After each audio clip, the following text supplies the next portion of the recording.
Monsieur le Président, Madame la Ministre, chers collègues, la première vague de l'épidémie a incontestablement révélé votre impréparation et les limites de notre système de santé, fragilisé par l'approche comptable et les logiques de gestion à flux tendu qui prévalent depuis 2 décennies dans son organisation, au détriment des objectifs de santé publique.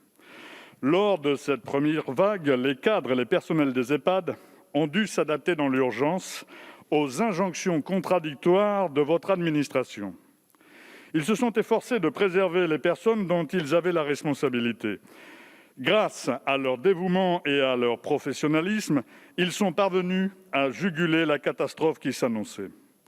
Mais le déficit chronique de personnel que nous dénonçons depuis des années, ainsi que les difficultés d'approvisionnement en matériel pour lutter contre la propagation du virus ne leur ont pas facilité la tâche. Ils ont aggravé les défaillances structurelles existantes et généré d'importants problèmes. Par ailleurs, l'impossibilité de recevoir de la visite a plongé de nombreux résidents dans une immense détresse psychologique qui a eu des conséquences graves sur la santé de certains d'entre eux.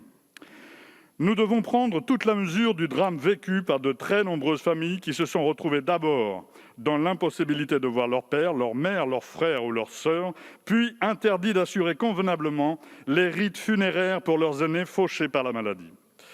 Ces drames humains marqueront durablement les mémoires.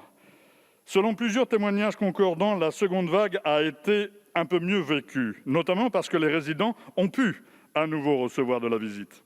Cet assouplissement des règles, s'il est considéré comme absolument nécessaire par beaucoup de professionnels du grand âge, n'est probablement pas sans conséquence sur la propagation du virus au sein des EHPAD. À l'occasion d'un communiqué au mois de novembre, le directeur de l'ARS en Occitanie a qualifié la situation dans les EHPAD de la région d'extrêmement critique, en rappelant qu'un très grand nombre de résidents sont touchés dans notre région et malheureusement beaucoup plus que lors de la première vague. Selon certaines sources, les résidents des EHPAD... Tu viendras parler après si tu veux. Les résidents des EHPAD représenteraient autour de 45% des morts liées à l'épidémie de la Covid-19. Le gouvernement a lancé fin octobre, une campagne de recrutement de personnel en urgence pour les EHPAD. Malheureusement, il semble qu'elle peine encore à remplir ses objectifs. Pouvez-vous nous dire, Madame la Ministre, où nous en sommes au niveau de ces recrutements, sachant que, comme l'indiquaient mes collègues Caroline Fiat et Monique Iborra dans un rapport de 2018, il faudrait doubler le nombre de soignants au chevet des résidents, ne serait-ce que pour pallier les carences structurelles des EHPAD. Le manque d'information et l'absence de transparence sur la situation dans les EHPAD, que ce soit vis-à-vis du personnel, des résidents ou de leurs familles, a considérablement aggravé le climat de défiance vis-à-vis de l'autorité. Un climat délétère dont nous faisons collectivement les frais aujourd'hui, car le manque de confiance exprimé par une part importante de la population française met en péril le succès de la campagne de vaccination qui débute.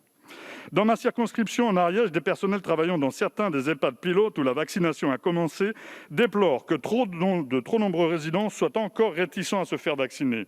Parmi les principales raisons évoquées pour justifier leur méfiance, l'accumulation d'informations contradictoires, le sentiment d'une grande désorganisation et le manque de transparence dans la gestion de l'épidémie. À ceci s'ajoutent des défauts de coordination qui entravent concrètement le bon déroulement de la campagne de vaccination dans les EHPAD.